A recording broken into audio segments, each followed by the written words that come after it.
Mystery Tackle Box fans, and welcome to today's video. I'm Justin Rackley, and I'm going to be taking you out on the water here in old Mexico. That's right, we got the sights and sounds of Mexico all around us. Got the chickens flying down, getting ready for that early morning bite, hopefully, and we're going to see what's going to happen.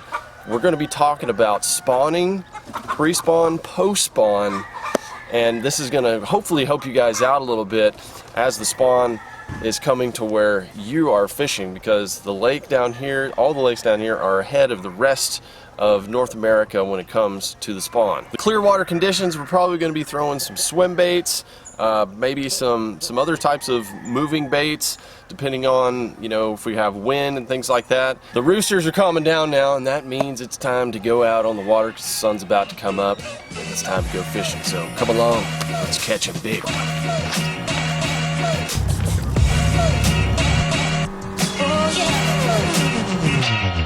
What I'm doing here is I'm basically just flipping the standing, it's not really timber, it's just buckbrush along the bank here. And what happens in the spawn, you know, pre-spawn, spawn, post-spawn, that's when everybody loves to fish, because that's when a high concentration of fish are up in the shallows.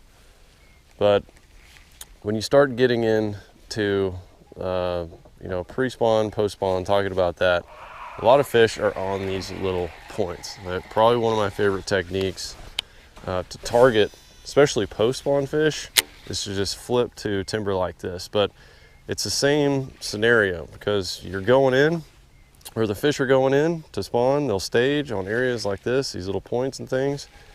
They'll go up in the pockets like this, they'll spawn, and then they come back out, and then they'll sit on those trees again. So the good thing about doing this is you'll catch a lot of fish, but you're upping your opportunity to catch a big one, because the females will stage out there for longer. They don't stay up in the shallows for very long.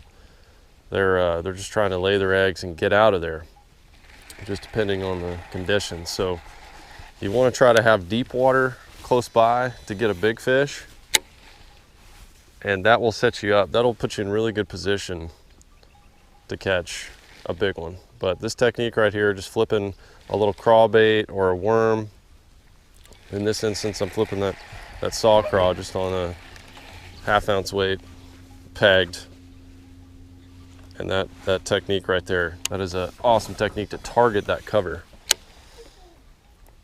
especially during very still conditions like we have right here. Not a whole lot of wind. You know, when the wind gets moving, that's when I'm going to pick up a moving bait and target some of these points and areas like that.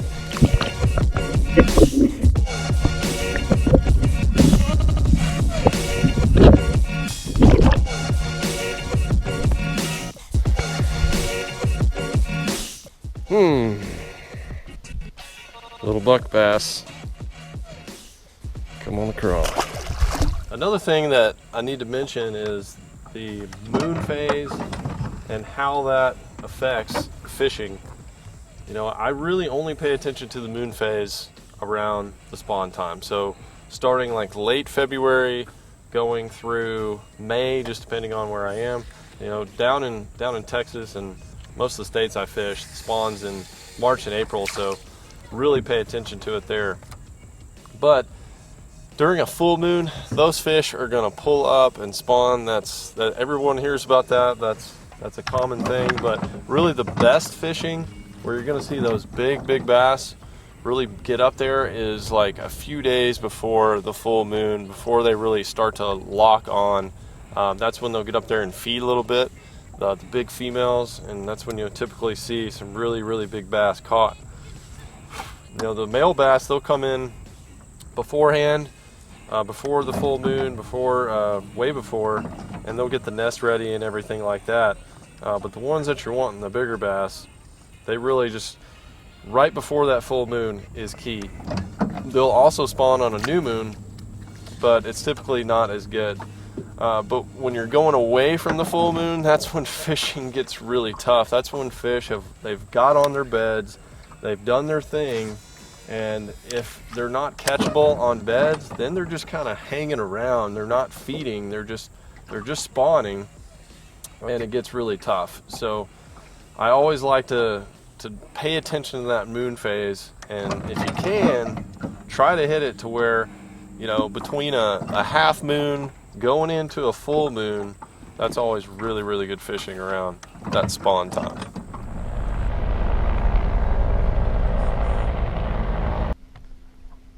This is a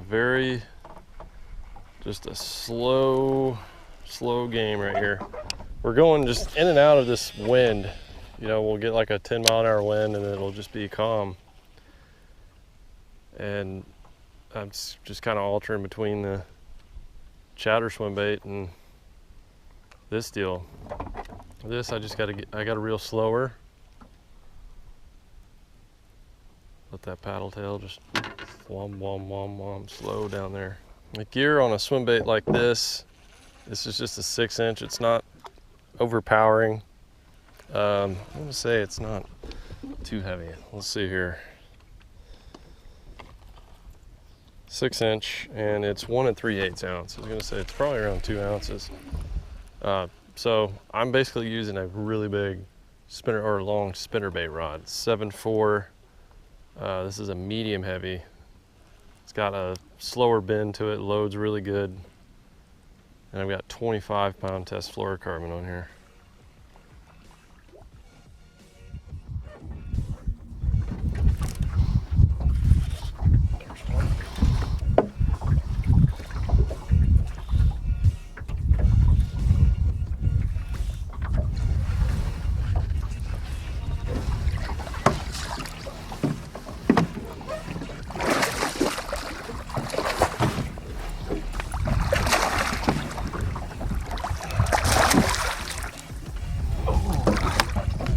There we go, right there. There's a swim bait fish on that swim bait. Good little search bait out here. That fish is Prespawn.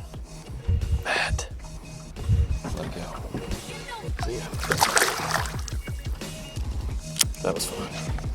Getting later in the day here. You know, I was throwing the Texas rig earlier when it was sunny.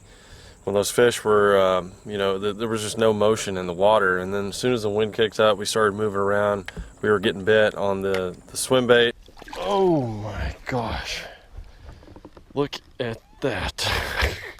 On that hypo tease and on a chatter swim and a little bit of a spinnerbait bite as well. When it was really windy in some areas. Now that it's getting the evening time, calming down, these fish start to push up shallow again. This is a good time to get them on top water and Texas rig. So we're going to break out the Texas rig again, the saw craw. Now I've got this rigged on a 1/2 ounce weight. I've got a 4/0 extra wide gap hook on there, and I'm just skin hooking it, just like that.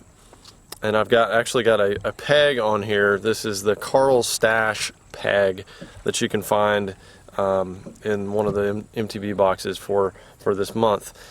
And that right there is your best friend when you're talking about trees, fishing timber, especially this stuff right here, like we've got this scattered buckbrush.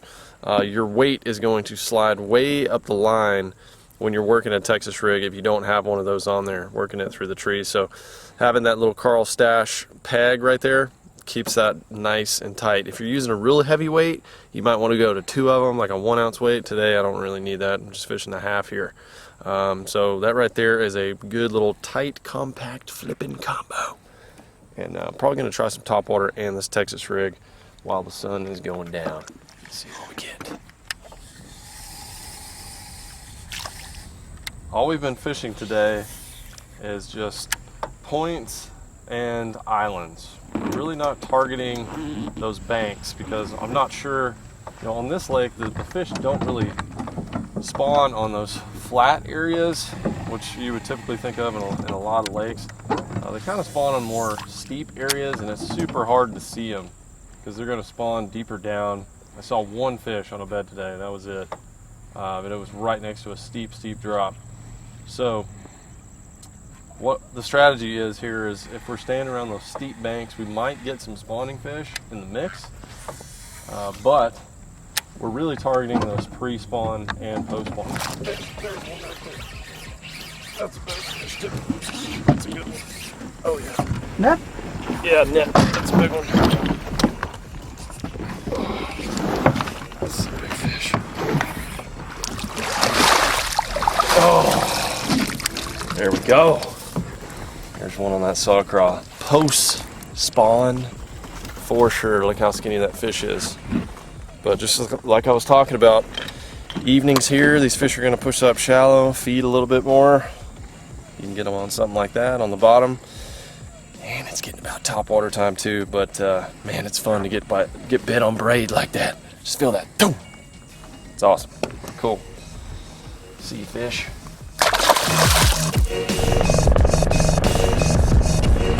Alrighty, y'all, that is going to do it for today's video. We're gonna sign it off right here on beautiful Comandero with the mountains, the mountain mist in the background. It's a good way to close it out. Pretty special place right here. Love bass fishing down here. And Mystery Tackle Box, we're trying to step up the video game this year. More on the water type things. I hope you guys like that. Subscribe right here if you do.